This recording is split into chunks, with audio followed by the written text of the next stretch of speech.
guys, welcome back to my channel. It's T and we are back with another video. As you can see, I kind of got this cool looking wavy, curly, blowed out hairstyle going on, but it's not about the hairstyle. It's about how I grew my hair down my back, down to my booty. Yes, my booty. Like, what in the world? Who would have thought after all these years I'd have like waist length hair? Not me. So that is what this video is about. I'm going to give you my tips and tricks on how I grew my hair out, but keep in mind this is what worked for me. That is my disclaimer here. This worked for me. This is how I did it. I cannot guarantee that it could work for you, but hey, if you try it and it works, great. If not, I'm sure there are other ways to make it happen. So yes, this is exactly how I grew my hair. If you're new here, welcome, subscribe, hit that button down below. If you're old, sorry it's been so long, but let's just jump right into this video, okay? So yes, I have waist length hair. I first cut my hair back in 2013 going into 2014. That was my like big chop. That's when I finally decided like I wanted my curly hair to thrive. I wanted it to be natural. I didn't want to keep straightening it and putting heat on it, and I made that decision myself. And then from there we got to this.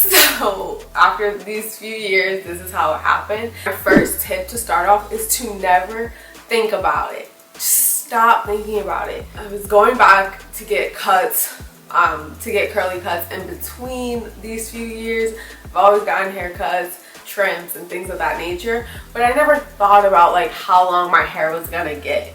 And I definitely feel like that's the main question I get about my hair. It's like, oh my god, like how long did it take for you to grow it out, this and that, and it's like I never thought about it until like one day this year in 2020 I got my hair straightened and I realized it was down to my butt, and I was like, oh wow, like my hair actually really did grow a lot, huh? So stop thinking about it. It's like watching a pot of water and waiting for it to boil. It's never gonna happen. Stop it. Like, just no, we're not doing that here. My second tip would definitely be to think about health over length. Focus on your hair's health. Nourish your hair. Take care of your hair.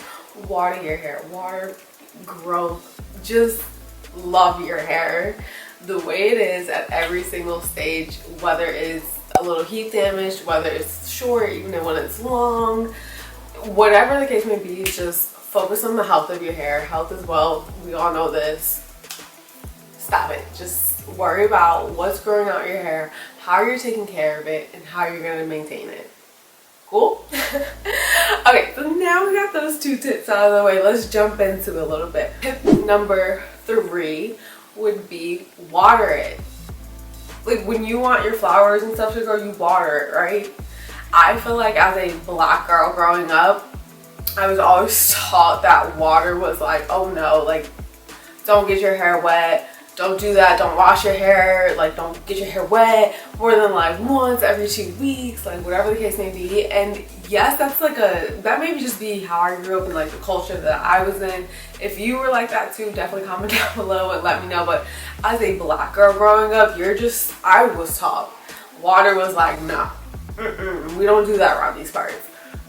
But in actuality, water is what helped my hair grow. When I first started out, I was wetting my hair at least 2 times a week, getting that moisture back in, re-putting products in, making sure it was super moisturized. And to do that, I needed the water. And I remember like people around me would be like, wait, like, you do what to your hair every week? Because no black girl like at that time was admitting openly around me that they were wetting their hair that much. But I have curly hair. Of course I needed the water. So tip number 3, if you know that water works for you, use it. Do not be afraid of water. Water is your friend. We need water to literally survive. Water your scalp, water your hair, and watch that shit grow, okay? Okay. Tip number 4 would be deep conditioning. I only got my hair deep conditioned when I went to a salon usually back in the day. And why? That's why they sell deep conditioners in the aisles, for you to do it at home. And I remember one year, one of my New Year's resolutions was to deep condition my hair once a week, which is very hard to stick to. But I found ways to make it work. I literally would go every week with deep conditioner in my hair. Whether that meant Sunday night I put the deep conditioner in and I didn't wake up till Monday to take it out, I did that. And that's when I really saw a lot of retaining length happening in my hair. Just because, you know, my hair was nourished, it was moisturizer. That moisturizer was being like locked in really hard. So deep conditioner is your best friend. Make it happen. I'll do a separate video on that as well. Tip number 5, and this one's kind of weird, but what you put in your body is what you get out.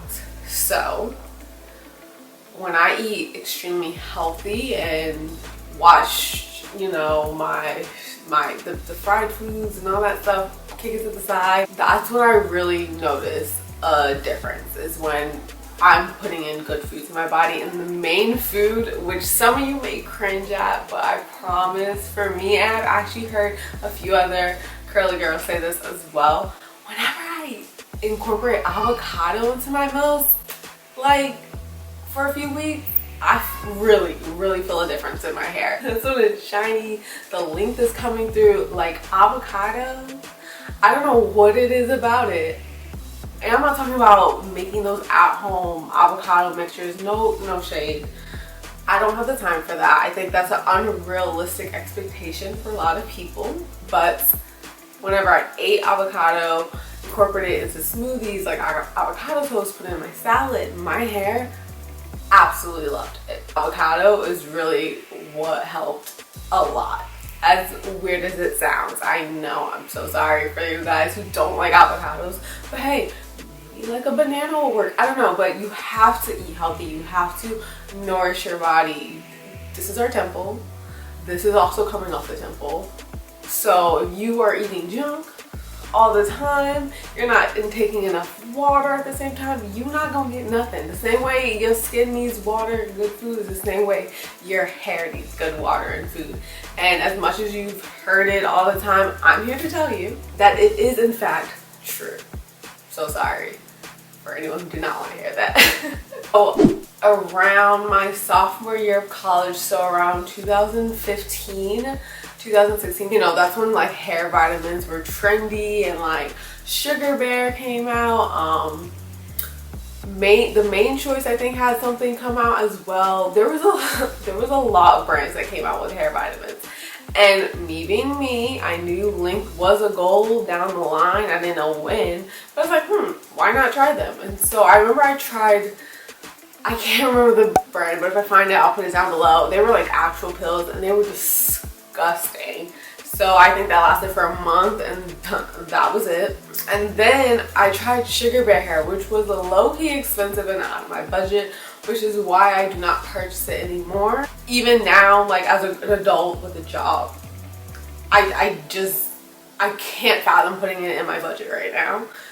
But Sugar Bear hair did work. Like that's when I saw the most growth. And I know a lot of people thought that they were just like a trend and craze, but it did work for me. It did not work for some, but it did work for me. But an alternative, and I'll put it up here, I think it's Nature's something vitamin. I actually do still take those, and I wouldn't say like my hair grows as fast as it did when back in the day, because one, my hair was shorter, so I was seeing a lot more growth, and right now it's kind of just long and just stagnant. But those do help maintain my my hair health. It's just an additional supplement that I recommend taking. It's just straight off the drugstore. It's cheaper and they taste good. So tip number 8 for you guys would be protective styling. I know it's easier said than done, especially because you get so bored of hairstyles and so bored of, you know, braids, or it could be expensive depending on the hairstyle that you want. Like if you're putting weave in or wig installations, I know that can be super expensive. But protective styling is what helped me. But I did my own protective styling. The only time I didn't is when I paid to get my knotless braids done, which you saw, and before that I got box braids. It's the only time I've ever paid for it. Normally I do my own protective styling, and by that I mean most weeks you will never see my hair down. Like, I only did this for this video. Let's be real here.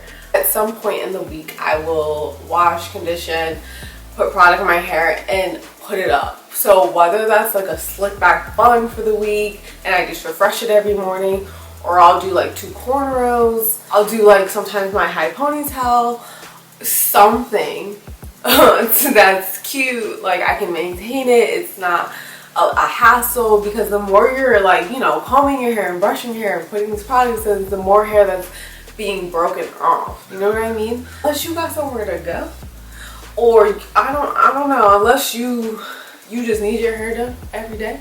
I am not that person. Even if I have to go to a meeting or whatever the case may be, y'all gonna get what's on this head. You gonna be okay with it. And do what you need to do, but stop messing with your hair. Please stop over combing it. Stop wearing it out so much. I don't know. That's what worked for me. I stopped, you know, the wash and goes for a while. The only time I really do a wash and go is if I knew I was going out or like something was happening or anything like that. But for me, protective styling, which is just putting it away, low maintenance hairstyles where all I have to do the next morning is kind of spray some water, put some gel, and I'm good type of thing. And I'm going to give you guys one last tip, and that's tip number 10, which is my little oil combination that I've actually mentioned in a previous video, I think 2 videos, when I was prepping for my knotless braids, which is Jamaican castor oil and almond oil. That's definitely what I tend to lean towards more. So I'll take like a kind of like a hair dye bottle, I'll insert a picture, and I'll do like 1 part water to like 3 parts castor oil and almond oil, and it works wonders. I don't really like coconut oil in my hair anymore. It's just not, that was also a trend, but we can talk about that another day. Does not do anything for me, but the Jamaican castor oil and almond oil is like chef's kiss in my hair. Sorry, the sun is like beaming in the room now. Put it on your hairline, put it all in your scalp, put it on your ends especially, or wrap your hair up in your little protective style, and just watch it. Just watch it do its magic, guys. Those are 10 tips that I can think of off the top of my head when I think about the last 7-ish years of growing my hair out. And this did not happen overnight, like at all. It didn't.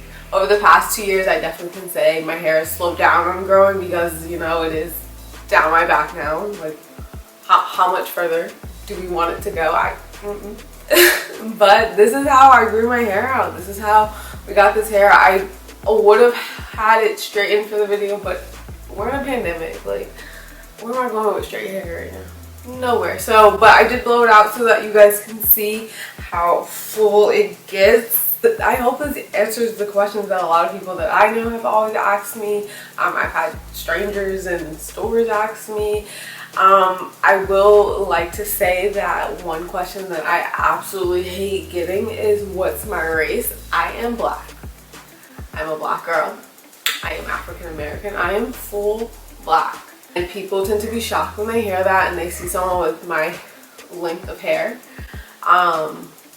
So to that I will say, please leave the ignorance at home. But yeah, this is my hair. This is how long it's got. It's been such a long journey with my hair. I've grown to love it. I've grown to give it love. I just wanted to film this video that was requested from friends of mine or people that have met me in passing. That's always been the biggest question, is how I grew my hair to be this long, and I really do hope that helps. Just remember those first 2 tips. Stop thinking about it and please focus on the health of your hair. Focus on the health of your body. Focus on what you're putting into your body. That's my main tip. And of course, love it. I've loved it when it was short. Like in those beginning stages, I was so happy to, like, you know, start this natural hair journey. I loved it in those awkward length stages. I loved it even when I didn't love it. And I've loved it while it's been this long. Again, if you're new here, definitely hit the subscribe button. Go ahead and hit the like button for me. Comment down below if you have any hair tips for anyone watching, or even for me that I may have missed and don't know about. That's it. Thank you guys so much for watching. I hope you guys are looking good, feeling good, and being good, because I mean, what else you gonna do in the pandemic? Thanks guys, and I'll see you guys in my next one. Bye.